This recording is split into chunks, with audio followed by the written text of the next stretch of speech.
구독과 좋아요는 사랑입니다. 여러분 반갑습니다. 말씀창고의 서현 목사입니다. 오늘도 시청해 주셔서 감사합니다. 여러분의 구독과 좋아요, 알람 설정, 그리고 채널 멤버십 가입으로 저의 채널을 응원해 주세요. 항상 함께 해주셔서 감사합니다. 오늘은 마태복음 5장 38절부터 48절 말씀입니다. 오늘 말씀은 예수님께서 상식을 뛰어넘는 사랑에 대한 이야기를 하고 계십니다. 사람들은 상식적인 것을 따라갑니다. 그 정도만 하면 된다고 생각하지요. 또 상식에 미치지 못하는 사람들도 많이 있기 때문에 상식적으로만 살아도 이 세상은 제대로 돌아간다고 생각을 합니다. 그렇지 않습니까? 너무나도 비상식적인 일들이 많이 일어납니다. 너무나도 비상식적인 사람들이 많이 일어납니다. 제가 최근에 본 뉴스에 따르면은 요즘에는 사람들이 AI를 이용해서 여러 이미지를 쉽게 만들 수 있지 않습니까? 그래서 음식을 배달시켜 먹은 다음에 리뷰를 올릴 때에 그 음식에 곤충이라든가 먹어서는 안 될 음식 뭐가 들어있는 그런 이미지를 합성을 해서 배달이 이렇게 왔다라면서 환불해달라고 요청하는 일들도 일어난다고 합니다. 매우 비상식적인 일이죠. 다 먹고 난 다음에 돈을 돌려받기 위해서 그렇게 하는 행동은 용납될 수 없는 것 아니겠습니까? 그러나 그렇게 하는 사람들이 늘어나고 있다는 뉴스를 보았습니다. 이 세상을 살면서 우리는 비상식적인 사람들을 너무나도 많이 만납니다. 그리고 나도 모르게 내가 비상식적인 일을 하고 있을지도 모릅니다. 그렇게 해야지 이 세상을 살아갈 수 있다고 생각하는 것이죠. 내가 너무나도 순진하게 살면은 당하고, 그래서 다른 사람의 것을 취하는 것이 지혜로운 행동이라고 이야기합니다. 여러분, 그런 식의 이야기는 신천지에서 가르치는 거죠. 모사라고 하면서 거짓말하는 것이 오히려 지혜 있는 것이고, 그렇게 지혜 있는 사람을 하나님이 원하신다. 이런 식으로 가르치는 것이 이단의 가르침입니다. 그러나 예수님은 그렇게 말씀하시지 않습니다. 오늘 말씀을 보면 무엇을 이야기하시는가 하면 세상을 뛰어넘는 사랑을 말씀하십니다. 기준을 뛰어넘는 사랑. 그래서 예수님이 이렇게 38절부터 말씀하시는데요. 너희는 눈은 눈으로, 이는 이로 갚으라 하는 것을 들었다. 이것이 모세의 율법이죠. 동해보복법이라고 합니다. 왜 이런 법이 주어졌는가 하면 당시에는 당한 것보다 더 많이 갚아주는 것이 상식이었기 때문입니다. 내가 맞았으면 상대방을 죽이는 것이 당시의 상식이었습니다. 그래서 서로 이러한 일들이 반복되면 결국 서로 큰 피해를 입기 때문에 하나님께서는 당한 것만큼만 갚아주라는 의미로 이와 같이 율법을 주신 것이죠. 그래서 눈에는 눈으로, 이에는 이로 갚아라 라는 것은 당한 만큼 너희가 보복을 해라 라는 뜻이 아니라 너희가 당한 것 이상으로 보복하지 말아라 라는 의미가 담겨 있는 것입니다. 그런데 사람들은 그것을 악용합니다. 눈은 눈으로, 이는 이로 이러면서 자신의 공격을 정당화하는 것이죠. 그런데 예수님은 너희가 그런 이야기를 들었지만 더 나아가서 나는 이렇게 이야기한다. 악한 자를 대적하지 말라라는 것입니다. 누구든지 내 오른편 뺨을 치거든 왼편도 돌려대라. 여러분, 오른뺨을 맞으려면은요, 왼손으로 맞아야 됩니다.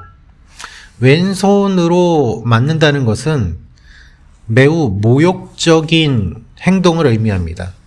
내가 단순히 뺨을 맞아서 아프다는 것이 아니라 당시의 사람들이 부정하다고 생각하는 왼손으로 얼굴을 맞는 것이기 때문에 그것은 육체적인 아픔을 뛰어넘어서 인간을 모독하는 행위를 뜻합니다. 그렇기 때문에 뺨을 맞을 때에 오른편 뺨을 맞는 것은 매우 수치스러운 일이고 참을 수 없는 일인데 그 뺨을 치거든 왼편도 돌려대라 라고 말씀하세요. 억지로 오리를 가게 하거든 심리를 동행해라. 상대방이 요구하는 것 이상으로 더 베풀어 줌으로 말미암아 사랑으로 기본적인 상식을 뛰어넘고 악을 이기라고 주님께서 말씀하시는 것입니다. 그래서 예수님께서는 너희 원수를 사랑하라는 이야기만 하시는 것이 아니라 원수를 사랑하며 박해하는 자를 위하여 기도하라 라고 말씀하세요. 그러면 너희 아버지의 아들이 될 것이다 라고 말씀하시죠. 서로 사랑하는 사람만 사랑하면 그건 다 할 수 있는데 너희가 사랑하지 못하는 사람을 사랑해야 하나님의 아들이라고 일컬음을 받는 것 아니겠느냐라는 것입니다. 그렇게 됨으로 말미암아 아버지의 온전하신과 같이 너희도 온전하게 될 것이다 라고 말씀하시는데요. 그러나 여러분, 이 예수님의 말씀과 우리의 모습이 얼마나 동떨어져 있는지를 생각해 보면 어떨까요? 오늘 말씀을 보면 너희 형제에게만 무난하면 남보다 더하는 것이 무엇이냐라고 말씀하시거든요. 그런데 요즘은 형제에게도 무난하지 않습니다. 같은 교회에 나오는 사람도 사랑하지 않습니다. 아니, 오히려 싸웁니다. 그러니 사람들이 그 싸우는 모습을 보면서 예수님의 말씀을 지키지 않는 모습에 교회를 안 나오는 것입니다. 교회 다니는 사람들 중에 어떤 사람이 형편이 어렵다고 성도들이 서로 돈을 모아가지고 그 사람을 도와주는 일이 요즘은 점점 줄어들고 있습니다. 거의 없는 모습이라고 보아도 무방할 정도죠. 자신에게 있는 것을 정말 다 쏟아서 그렇게 어려운 사람을 도와주는 일이 요즘 어디에 있습니까? 그저 기도해 준다고는 하지만 자신의 주머니를 열지 않는 일들도 많이 있습니다. 우리의 모습을 돌아보면 예수님의 말씀과 참 많이 떨어져 있죠. 예수님의 말씀이 어려운 것은 아니지만 우리가 지키지 못하는 이유는 무엇인가 하면 우리 스스로가 예수님의 말씀이 부담이 되고 힘들기 때문이에요. 그렇게 살면 손해보고 그렇게 사는 것이 믿겨지지 않기 때문에 그렇습니다. 오늘 말씀도 그렇습니다. 이 말씀대로 살려고 하면 이용만 당하는 것 같고 내 것을 다 빼앗길 것 같은 생각이 듭니다. 하나님, 왜 제가 힘을 다해서 저 사람을 도와줘야 됩니까? 도와주어도 그 사람이 감사하지 않으면 서운함이 찾아오죠. 그런데 주님께서는 그러한 말씀을 하시는 것이 아니라 세상을 뛰어넘는 사랑이 아니면은 거룩한 충격을 받을 수가 없고 하나님의 사람이 되기가 어렵다라고 하시면서 너희 아버지의 온전하신과 같이 너희도 온전하라 라고 말씀하십니다. 이렇게 서로 사랑함으로 말미암아 하나님의 성품을 알게 되고 하나님의 자녀답게 살게 되고 그리고 하나님이 온전하게 해주신다는 것입니다. 매우 급진적인 말씀을 주님께서 하시는데요. 주님이 이렇게 우리를 사랑하셨기 때문에 우리가 하나님의 자녀가 될 수 있었습니다. 그래서 여러분, 결국 믿음은 무엇인가 하면 믿음은 사랑입니다. 내 믿음이 어떻게 커질 수 있을까요? 물어보시는 분들이 계시는데요. 사랑하면 됩니다. 사랑을 통해서 믿음을 배우고 사랑은 믿음의 완성이기 때문입니다. 사랑의 말씀 참고 가족 여러분, 말과 혀로만 사랑하지 말고 행함과 진실함으로 하자. 요한 1서에서 이야기한 것처럼 우리의 모습이 이렇게 될 때 예수님을 더욱더 깊이 닮아갈 수 있을 것입니다. 예수님이 어떻게 하셨는지 묵상하자. 24시간 묵상하자. 좋죠.